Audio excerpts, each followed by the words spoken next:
Shalom, shalom, bien-aimés. Donc, nous continuons avec notre série d'enseignements et aujourd'hui, nous allons parler de « Je veux me remarier ». Mon conjoint, on est divorcé avec mon ex-conjoint ou mon conjoint est mort ou morte. Et qu'est-ce que la Bible nous dit? Alors, bien-aimés, que le peuple de Dieu cherche toujours à avoir la connaissance. Et la connaissance, on l'obtient en étudiant la parole. C'est dans la Bible qu'il y a beaucoup de réponses de beaucoup de questions que le peuple de Dieu se pose. Nous avons les réponses dans la Bible. Et les réponses ne viennent pas de la pensée ou de la culture. Non, les réponses viennent de la Bible. Et pour celui qui a accepté Jésus comme son Seigneur, Sauveur et Maître de sa vie, ce que la Bible dit, c'est ça qui est considéré comme une vérité.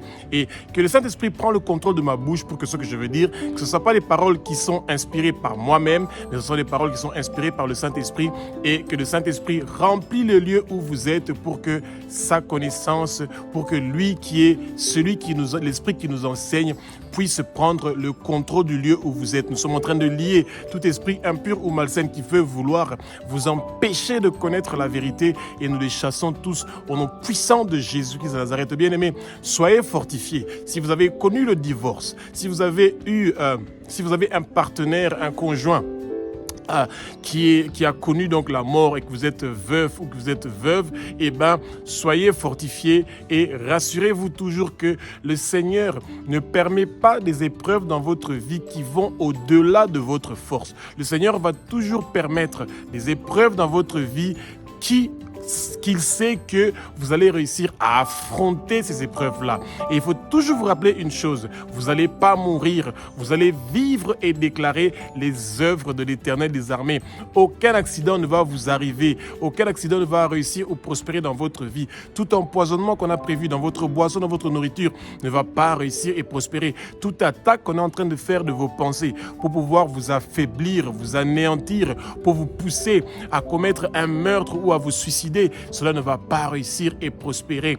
Que toute maladie ou infirmité qu'on a prévue contre vous ne va pas réussir et prospérer. Et si vous avez reçu une maladie sexuellement transmissible de votre conjoint qui vient de mourir, n'ayez pas peur, bien-aimés, que vous n'allez pas mourir de cette maladie-là sexuellement transmissible. Le Seigneur est avec vous. C'est un Seigneur qui a fait que vous ayez la grâce d'être vivant et c'est pour ça que vous allez résister à ces intempéries qui sont en train de venir dans votre vie. Soyez rassurés que le Seigneur vous tient à la main quand vous traversez le désert et qu'il vous donne de la manne pendant tout le trajet que vous êtes en train de faire dans le désert et que vous avez la victoire. Jésus-Christ de Nazareth nous a donné la victoire sur la croix et nous sommes en train de prendre cette victoire-là et nous sommes en train de savourer déjà cette victoire-là. Nous ne devons pas faire la fête après avoir eu la victoire, nous devons faire la fête avant d'avoir eu la victoire parce que nous savons que nous sommes en train de servir un Père qui est fidèle et qui est juste et qui ne va jamais nous laisser tomber. Et quand nous avons une alliance avec lui, il est toujours là pour respecter cette alliance-là. Lui qui a envoyé son Fils unique, Jésus-Christ de Nazareth, celui qui a commis aucun péché, de mourir une mort horrible sur la croix de Golgotha pour que nous puissions être forts dans tous les moments de difficultés que nous sommes en train de traverser dans nos vies et dans toutes les difficultés que nous traversons, il y a toujours un moment où le Seigneur se rappelle de nous et il apporte une solution à toutes les difficultés et les problèmes que nous traversons. Alors, les divorces dans les couples qui sont non-croyants est très fréquent et ça arrive très régulièrement.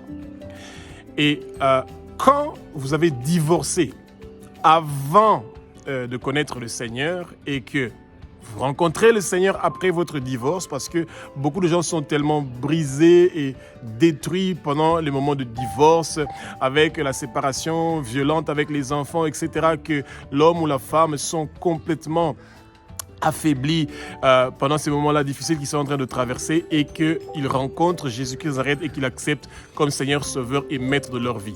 Il faut toujours qu'on se rappelle de quelque chose. Jésus-Christ de Nazareth est mort sur la croix de Golgotha. Il a racheté notre passé. Ça veut dire que ce qui s'est passé dans le passé, Jésus le pardonne. Et ça, nous devons toujours nous rappeler de ça. Il n'y a pas de citoyen chrétien de deuxième rang. Celui de premier rang, c'est celui qui n'a jamais divorcé, comme dans beaucoup des églises pentecôtistes, par exemple. C'est comme ça que c'est considéré.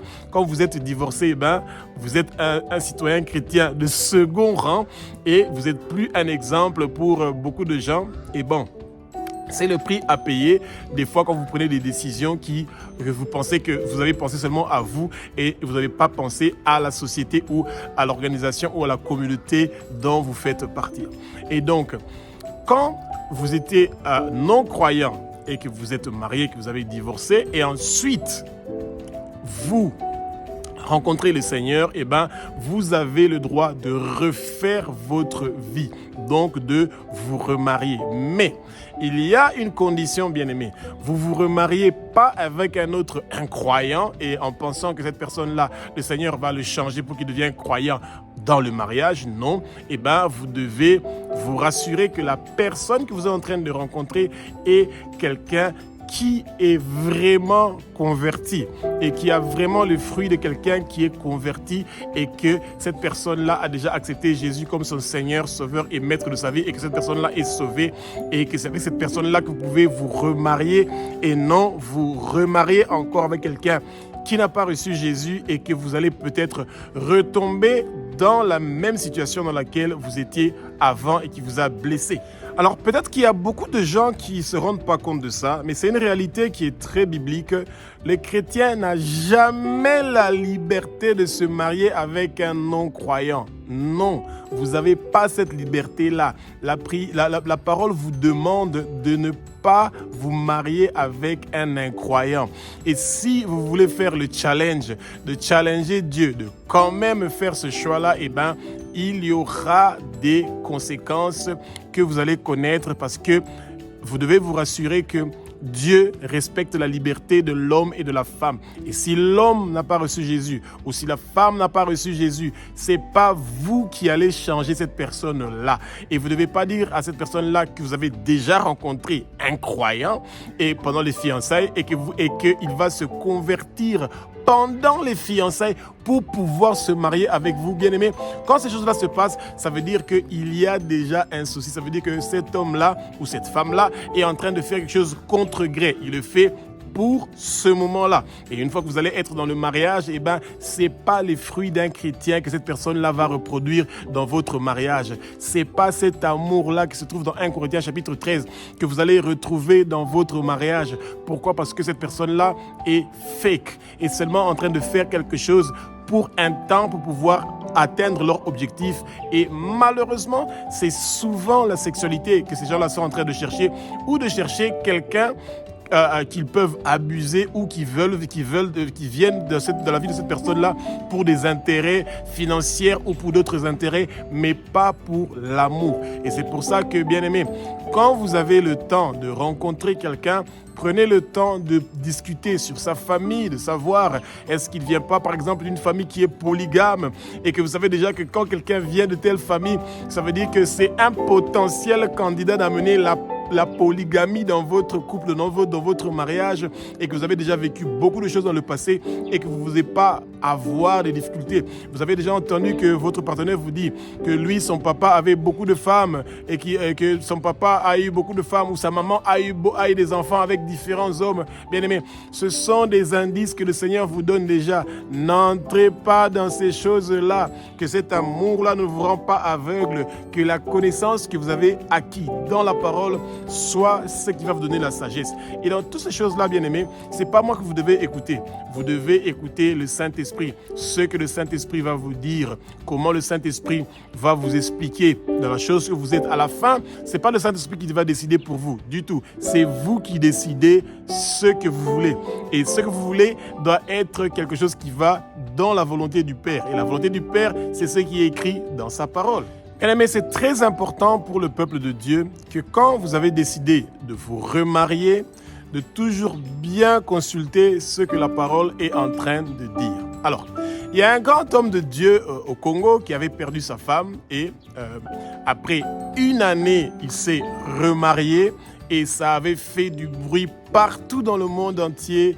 Et il y a eu même des disputes dans les mariages et des femmes qui se sont fâchées contre leur mari pour dire voilà, hein, c'est comme ça que vous les hommes vous êtes, et le jour que je vais mourir, donc tu vas faire seulement 1 année pour me pleurer et après tu vas te remarier. Et il y a eu des commotions, des discussions, et il y a eu beaucoup, et l'internet avait complètement explosé pendant des semaines. Les gens se sont acharnés contre cet homme de Dieu, etc. Bien-aimés, la douleur, la souffrance, l'immoralité sexuelle, l'impudicité, c'est des choses qu'il faut faire très attention. Et avant de tomber dans ces péchés-là, et que les gens commencent à vous publier avec des vidéos, qu'on l'a vu avec tel dans le bureau, on l'a attrapé avec ceci, il y a des voices qui commencent à sortir, des images qui commencent à sortir pour vous salir et tuer votre ministère et terminer avec votre appel, c'est mieux d'utiliser la sagesse. Et je pense que cet homme de Dieu-là avait été sage de reconnaître ses faiblesses, qu'il ne peut pas tenir longtemps dans la solitude, et qu'il a besoin d'avoir quelqu'un à côté de lui. Et ne disons pas que des hommes de Dieu qui sont célibataires, que ce n'est pas possible. Oui, c'est très possible qu'il y ait un homme de Dieu qui est célibataire. Mais c'est quelque chose de très difficile. Et vous allez toujours voir, quand vous êtes un pasteur, que vous dirigez une église et que vous n'êtes pas marié, vous allez toujours avoir beaucoup de connotations et ça sera toujours beaucoup de difficultés. Alors, ce que nous voulons dire, c'est ceci. Quand un conjoint est mort, vous devez prendre le temps d'abord de guérir de cette souffrance-là, d'avoir perdu quelqu'un avec qui vous avez partagé beaucoup de temps, vous avez eu des enfants, etc. Et après, il y a un moment, vous ne restez pas marié à quelqu'un qui est mort ou qui est morte. Il y a un moment où vous allez vous sentir fort et que vous devez ouvrir votre cœur à pouvoir refaire votre vie. Et nous allons rencontrer les gens que nous avons perdus, que leurs noms sont inscrits dans le livre de vie de l'agneau. Nous allons les rencontrer au ciel et au paradis. Et c'est ça que nous voulons. Et bien aimé, et donc, quand vous avez perdu un conjoint par la mort, vous devez donc d'abord guérir et ensuite demander au Seigneur sa volonté. Des fois, surtout pour les femmes, elles ont beaucoup plus de facilité de rester seules. Et chez les hommes, c'est très compliqué parce que la solitude les emmène à faire des choses qui vont à l'encontre de ce qui se trouve dans la parole. Et c'est ça que le peuple de Dieu doit toujours éviter. Alors bien aimé, vous êtes divorcé et remarié au sein de l'Église. Soyez toujours honnête envers vous-même. Rassurez-vous que sans vous aussi, le Seigneur peut continuer avec son ministère. Vous avez eu votre occasion, vous avez eu votre opportunité de commencer votre vie. Blanco, ça veut dire que vous êtes marié à une seule femme et vous n'êtes pas divorcé. Et donc, vous êtes un exemple pour les jeunes qui se trouvent dans l'église ou dans votre communauté et que vous pouvez donc avoir des responsabilités au sein de votre communauté, au sein de votre église. Et alors, quand vous avez,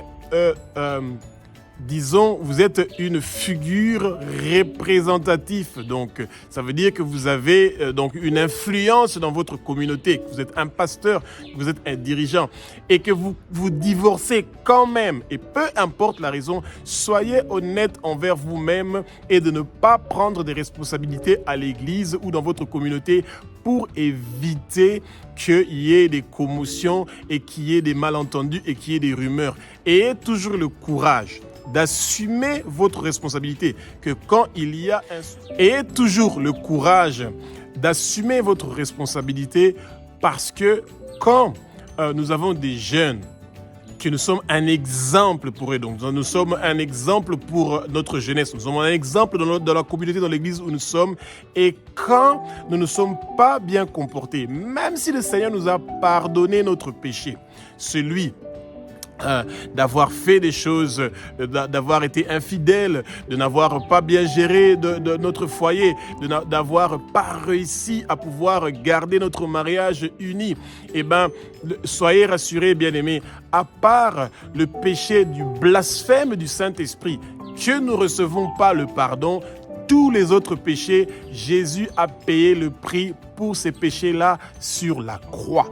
Et c'est pour ça que le peuple de Dieu doit se rassurer que quand nous demandons au Seigneur de nous pardonner pour nos péchés, ne gardons pas la culpabilité du tout. Nous sommes vraiment pardonnés et nous devons avoir l'assurance que nous sommes pardonnés. Mais nous vivons dans une société où nous avons une responsabilité. Et c'est pour ça que quand nous avons vu que nous n'avons pas réussi à être à la hauteur de pouvoir garder cette responsabilité-là, ça veut dire de garder cette image-là d'exemple dans nos sociétés, nous devons aussi avoir le courage to step back, comme on dit en anglais.